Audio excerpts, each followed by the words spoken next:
നമുക്ക് നെക്സ്റ്റ് നോക്കാനായിട്ട് പോകുന്നത് ചാപ്റ്റർ 24 ഗുഡ് ഗവേണൻസ്. അപ്പം എന്താണ് ഗുഡ് ഗവേണൻസ് എന്ന് ചോദിച്ചു കഴിഞ്ഞാൽ നല്ല ഗവൺമെന്റ്, അതായത് നല്ല രീതിയിൽ നമ്മൾ ഭരിക്കുന്ന ഗവൺമെന്റിനെയാണ് നമ്മൾ ഗുഡ് ഗവേണൻസ് എന്ന് പറയുന്നത്. ഓക്കെ, അപ്പം എന്ന് വെച്ച് കഴിഞ്ഞാല് എന്താ ഗുഡ് ഗവേണൻസ് എന്ന് വെച്ച് കഴിഞ്ഞാൽ ഒന്നുമില്ല, എന്താണ് അധികാരങ്ങളും ചുമതലകളും ഉപയോഗിച്ച് ജനങ്ങൾക്ക് നല്ല രീതിയിൽ ഗുണകരമായിട്ടുള്ള സേവനങ്ങൾ ചെയ്തു കൊടുക്കുക എന്നതിനെയാണ് നമ്മൾ ഗുഡ് ഗവേണൻസ് എന്ന് പറയുന്നത്. ഓക്കെ, ഈ ഗുഡ് ഗവൺമെന്റ്സ് എന്ന് പറയുമ്പോൾ തന്നെ ബെറ്റർ ഗവൺമെന്റ്സ് ആണ്, തങ്ങളുടെ പദവികളെല്ലാം ഉപയോഗിച്ചുകൊണ്ട് ജനങ്ങൾക്ക് നല്ല കാര്യങ്ങൾ ചെയ്തു കൊടുക്കുക. ഓക്കെ, അപ്പൊ ഈ ഗവൺമെന്റിന്റെ പ്രത്യേകത എന്താണെന്ന് ചോദിച്ചു കഴിഞ്ഞാൽ എപ്പോഴും എന്താണ് ജനങ്ങൾക്ക് വേണ്ടിയിട്ടുള്ള ഗവൺമെന്റ് ആയിരിക്കും, ജനങ്ങളോട് വളരെയധികം അക്കൗണ്ടബിൾ ആയിരിക്കും ഈ ഗവൺമെന്റ് എന്ന് പറയുന്നത്. അതേപോലെ തന്നെ എന്താണ് ആഹ് നമുക്ക് വേണ്ടിയിട്ടുള്ള കാര്യങ്ങൾ, നമുക്കൊരു ട്രസ്റ്റ് ആയാലും ശരി, നമുക്കൊരു ജസ്റ്റിസ് ആയാലും ശരി ചെയ്തു തരാനായിട്ട് ഈ ഗുഡ് ഗവൺമെന്റിനെ കൊണ്ട് പറ്റും.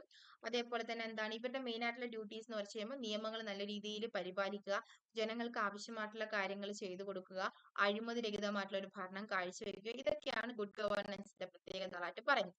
ഇനി നമുക്ക് നോക്കാം നല്ല ഭരണത്തിന് തടസ്സമായിട്ടുള്ള കാര്യങ്ങൾ എന്താണെന്ന് ചോദിച്ചാൽ, ഒന്നാമത് പോപ്പുലേഷൻ കൂടുന്നതനുസരിച്ച് എല്ലാ ആളുകൾക്കും എല്ലാ കാര്യങ്ങളും ചെയ്തു കൊടുക്കാനായിട്ട് നമ്മളെ കൊണ്ട് പറ്റത്തില്ല.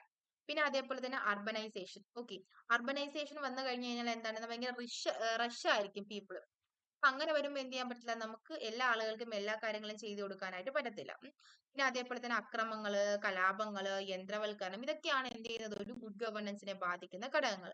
ഓക്കെ, നമുക്ക് എന്ത് ചെയ്യാം, നല്ല ഗവൺമെന്റ് അല്ലെങ്കിൽ ഗുഡ് ഗവൺമെന്റ്സിന്റെ ഭരണത്തിന് വേണ്ടിയിട്ടുള്ള നല്ല കാര്യങ്ങൾ, നല്ല നല്ല നടപടികൾ ഏതൊക്കെയാണെന്ന് ചോദിച്ചു കഴിഞ്ഞാൽ എന്താ കൂടുതൽ ആളുകൾ എന്ത് ചെയ്യുക, ഈ ഒരു പാർട്ടിസിപ്പേഷൻ ചെയ്യുക.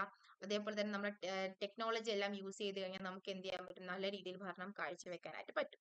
ഇനി അടുത്ത് ഈ ഒരു ചാപ്റ്ററിൽ ചോദിച്ചിട്ടുള്ള ക്വസ്റ്റ്യൻസ് ഏതാണെന്ന് ചോദിച്ചാൽ, ഒന്നാമതായിട്ട് 8ാമത്തെ ക്വസ്റ്റ്യൻ ആണ്, 2 മാർക്കാണ് കേട്ടോ. എന്താണ് ഗുഡ് ഗവേണൻസ്, അതായത് എന്താണ് ഗുഡ് ഗവേണൻസ്, എന്താണ് ഗുഡ് ഗവേണൻസ്, അതായത് അധികാരങ്ങളും ചുമതലകളും ഉപയോഗിച്ച് നമ്മളെ ജനങ്ങളെ നല്ല രീതിയിൽ ഭരിക്കുക, അല്ലെങ്കിൽ അവരുടെ ആവശ്യങ്ങളെല്ലാം നടപ്പാക്കി കൊടുക്കുക, അതാണ് ഗുഡ് ഗവേണൻസ്. ഇനി അടുത്തൊരു ക്വസ്റ്റ്യൻ ആണ്, describe the meaning and features of good governance. അപ്പൊ ആദ്യം വേണ്ടത്, ഇത് 5 മാർക്കിന്റെ ക്വസ്റ്റ്യൻ ആണ്, അപ്പൊ ആദ്യം എന്ത് എഴുതണം, ഒരു 2 മാർക്ക് ഇതിന്റെ മീനിങ്ങിന് പോകും. പിന്നെ വരുന്നത് ഫീച്ചേഴ്സിന് എന്താണ്, ഒരു 3 മാർക്ക് പോകും. ഫീച്ചേഴ്സ് എന്തൊക്കെ നമുക്ക് എഴുതാം, എന്താ ഗുഡ് ഗവേണൻസ് എന്ന് പറയുമ്പോൾ വളരെയധികം അക്കൗണ്ടബിൾ ആയിട്ടുള്ള ഒരു ഗവൺമെന്റ്സ് ആണ്.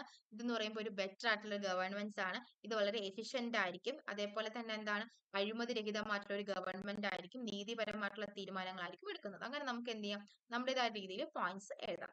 ഓക്കെ, അപ്പൊ ഇത്രയും കാര്യങ്ങളാണ് ഈ ഒരു ചാപ്റ്ററിൽ നിങ്ങൾക്ക് പഠിക്കാനായിട്ട് ഉള്ളത്. അപ്പൊ നമുക്ക് നെക്സ്റ്റ് ചാപ്റ്ററിൽ കാണാം.